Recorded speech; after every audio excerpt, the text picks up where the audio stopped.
ላይ ያለ ሰው ኢትዮጵያ ላይ ሆኖ ንግድ ቦታ ላይ ያለ ሰው መፍጨርጨር የሚችል ሰው ወላሂ እኔ አልመክርም።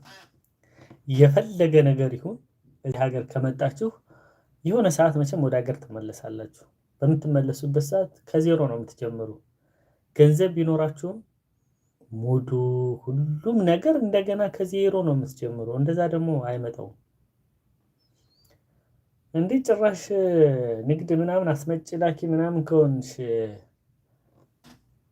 እንኳን አይደለም እንደዛ የራስሽ ሰፈር ላይ አሪፍ የሆነ ሚኒ ማርኬት ምናምን ካለሽ እንኳን ወላሂ እኔ አልመክርም ስደትን። በዛው መቀጠል ነው። ሚኒ ማርኬት ላይ ሆነሽ ዩቲዩብን ምናምን እንደዚህ መስራት ስራሽን የምታስተዋውቂበት የሆነ ፕላትፎርም ላይ ምናምን ነገር መሳተፍ የሆነ ነገር ማድረግ ምናምን በቃ። ከዛ ውጭ ሴት ከሆናችሁና ደግሞ ሷሊህ የሆነ ጥሩ የሆነ ትዳር አላህ ወፍቋችሁ ለሴት ልጅ ትልቁ ነገር ትዳሯ ጥሩ የሆነ ባል ጥሩ የሆኑ ቤተሰብ